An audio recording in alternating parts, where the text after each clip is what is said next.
নমস্কার বন্ধুরা, আজকে এমন একটা পিঠার রেসিপি তোমাদের সাথে শেয়ার করছি যেটা খুব অল্প সময়ে আর অল্প কিছু উপকরণ দিয়েই বানানো যায়। আর ভিডিওটা দেখলে তোমরা নিজেরাই বাড়িতে যখন তখন বানিয়ে ফেলতে পারবে। একবার হলেও বাড়িতে ট্রাই করে দেখো। আর এই পিঠেটা ছোট বড় সবাই মজা করে খাবে। তো দেরি না করে ভিডিওটা শুরু করছি। সবার প্রথমে আমি চালের গুঁড়ো নিয়েছি, তারপরে সুজি, একটু লবণ আর 2 চামচ চিনি। তো এগুলি আমি ভালো করে মিশিয়ে নেব। ভালো করে মেশানোর পর একটু করে জল দিয়ে দিয়ে আবার মিশিয়ে নেব। তো তোমরা জলের জায়গায় দুধ ব্যবহার করতে পারো।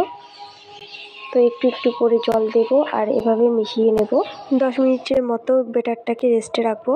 তো দেখো ব্যাটারটা রেডি হয়ে গেছে। বেশি পাতলাও করব না, বেশি ঘনও করব না।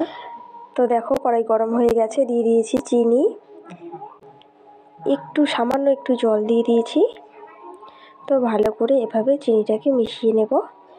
এরপরে আমি দিয়ে দিচ্ছি নারকেল কোড়া, আগে আমি কুড়িয়ে রেখেছি। তো এভাবে ভালো করে আমি মিশিয়ে নেব। দিয়ে দিচ্ছি এলাচ গুঁড়ো, আবার ভালো করে এভাবে মিশিয়ে নেব। তো দেখো নারকেলের পুরটা রেডি হয়ে গেছে। তো দেখো রেস্টে রাখা ব্যাটারটা বেশি ঘনও হয়নি, বেশি পাতলাও হয়নি। তো কড়াই গরম হয়ে গেছে, কড়াই একটু সাদা তেল দিয়ে দিলাম। এবার অল্প অল্প করে ব্যাটারটা এভাবে আমি ছড়িয়ে দেব।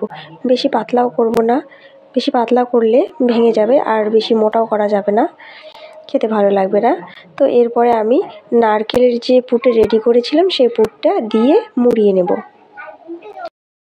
তো দেখো নারকেলের পুরটা দিয়ে দিচ্ছি।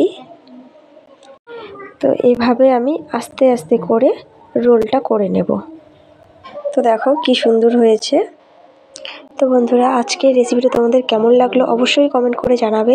ভালো লাগলে লাইক, কমেন্ট আর বন্ধুদের সাথে অনেক অনেক শেয়ার করবে।